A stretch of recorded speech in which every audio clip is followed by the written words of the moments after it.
Olá, amigas e amigos que acompanham, no nosso canal Eros e Thanatos, seu canal de psicanálise. Prazer mais uma vez estar aqui com vocês e dando prosseguimento às nossas discussões, aos temas que trazemos semanalmente da psicanálise, seja temas que dizem respeito à teoria, à clínica, mas também aos laços sociais, no qual a psicanálise tem algo a dizer e que enseja uma discussão nossa, tá? Prazer mais uma vez estar com vocês, compartilhando esse vídeo, esse momento de discussão, debate, agradecer as pessoas que têm mandado mensagens para mim, e também questões, é bem interessante. Hoje mesmo eu vou trabalhar a partir de um tema que me foi solicitado uma fala pelo meu colega e amigo, também psicanalista, Carlos Mascarenhas, professor da Universidade Federal de Sergipe, tá bom? Então eu quero tratar um pouco esse tema que ele me propôs e que é a despeito do semblante. Bom, uma proposição trazida por Lacan. Bem, antes de começarmos a falar, eu pediria a vocês, se gostarem dos nossos vídeos, dê um like, se inscreva no canal, porque aí o canal vai sendo expandido, mais pessoas podem ter acesso e conhecer a nossa temática, nossas discussões. A psicanálise é sempre um tema interessante, rico, que participa do debate acadêmico, que participa do debate clínico, que participa do debate social, do debate cultural, intelectual, enfim, é um tema sempre muito rico de contribuições para as discussões que propomos, as discussões que participamos, tá bom? Então, se vocês se interessam, gostam dos nossos vídeos, dos temas que nós trabalhamos, por favor, peço essa colaboração, dê o like e se inscreva e informe para parentes, amigos, conhecidos, colegas, para que essas pessoas possam também ter acesso, conhecer. É legal, um encontro muito bacana, tá bom? Bom, gente, a despeito desse tema, é interessante o seguinte: a psicanálise, desde Freud, Freud demarcou algo muito interessante para nós, que foi o seguinte, que o objeto com o qual nós lidamos em psicanálise é um objeto da ordem do impossível.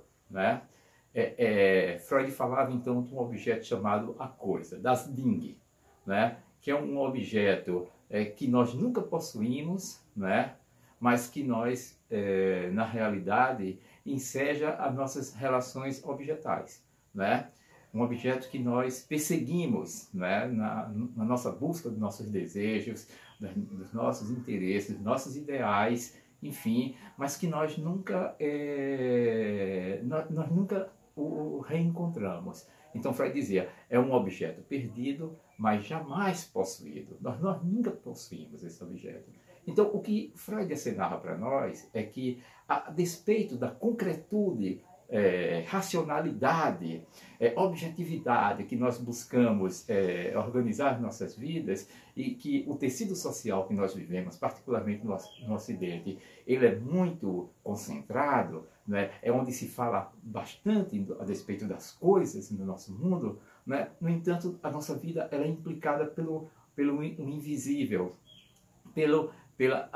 o não existente, pelo vazio, pelo nada. Ou seja, essas coisas fazem parte das nossas vidas e elas são constitutivas desse elemento que Freud designou por o inconsciente, tá? Pensando nessas coisas, nesses objetos aí inexistentes, mas que dão sentido às nossas existências, porque é isso que é interessante, são objetos inexistentes, mas que dão sentido à nossa existência, que ensejam a nossa existência, Lacan vai propor de suas teorias mais ricas e complexas, que é a do real. O real seria exatamente isso. O real é aonde a palavra não alcança, aonde a linguagem encontra seu limite, as suas fronteiras. onde o significante não há, né? Então, aquilo que o significante não há, aquilo que o significante não tem uma palavra, o limite da palavra, né, é aquilo que Lacan vai chamar o real, ou seja, o impossível, o inefável, enfim, o intangível. Então, essa noção do real, ela é uma noção muito importante e fundamental dentro disso que eu venho dizendo para vocês, da leitura que Lacan faz de Freud, a despeito desses elementos inexistentes, né, vazios, invisíveis, mas que, no entanto, forjam e constituem as nossas vidas, né? Organizam de alguma forma, dão sentido às nossas vidas. Né?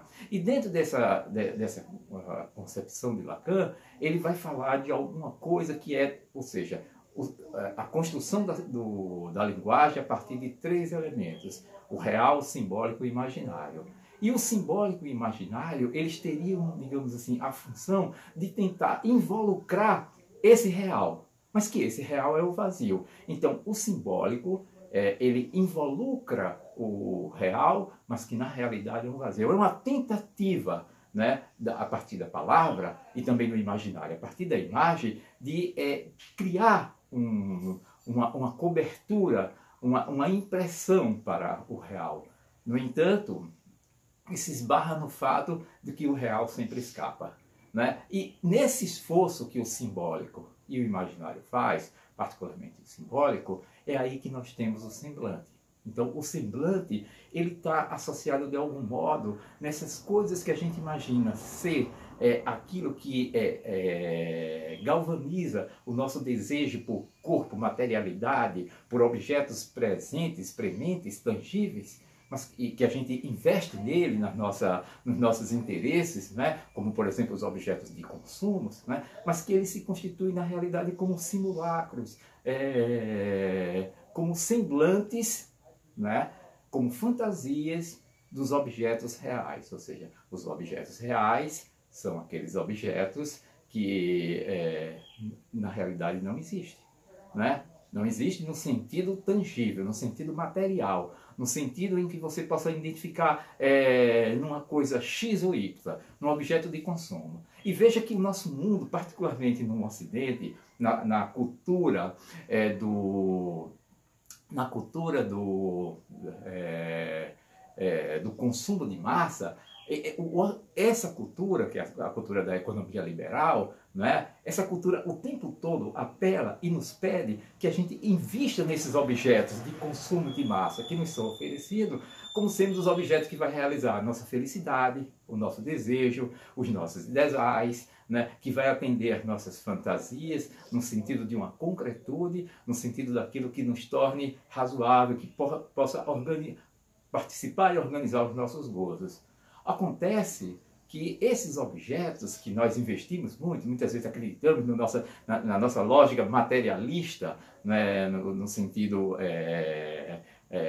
do consumo, enfim, né, ou de objetos afins, né, acontece que esses objetos, eles apenas são capas, coberturas, invólucros, né, simulações dos objetos reais, porque aquilo que toca o nosso desejo, aquilo que toca os nossos interesses, etc., etc., ele está implicado por um vazio, por um lado escuro de nós, né? Por algo que a gente não tem uma palavra para dizer o que é. É aí que Lacan vai dizer, por exemplo, que o objeto do desejo, na verdade, é a falta. O objeto do desejo é algo que nos falta, sempre. Não é um objeto qualquer que possa estar nesse lugar, mas é a falta propriamente dito. Porque o que a gente deseja? A gente deseja aquilo que falta em nós, que falta no outro, não é? E, portanto, esses objetos que nós vamos colocar aí nesses lugares, esses objetos que supostamente são os objetos que vão atender essas nossas faltas, esses objetos são um semblante. Nesse sentido, Lacan também vai falar a respeito do semblante em relação ao discurso. Ele trabalha num seminário, Seminário 18, que é de 1971, né? Um seminário que ele propõe assim, de um discurso que fosse um semblante. Ou seja, ele vai dizer para nós que a questão do significante e, consequentemente, o discurso são semblantes. Assim como, e eu vou poder explorar isso posteriormente em outros vídeos, o falo, que é o grande significante da organização da nossa sexualidade, não é? Tanto para os homens como para as mulheres, a sexualidade humana, tanto para os homens como para a mulher, estão organizadas a partir do falo, desse significante fundamental, desse único significante, né? Ou desse significante galvanizador desse processo, que ele chama o falos, e à medida em que ele vai trazer o falos para uma lógica do significante, ele vai dizer que o falos, nesse sentido, no sentido dessa lógica do significante, também é um semblante. Mas isso a gente vai poder falar em outros momentos. Um grande abraço, prazer mais uma vez estar com vocês. Até a próxima.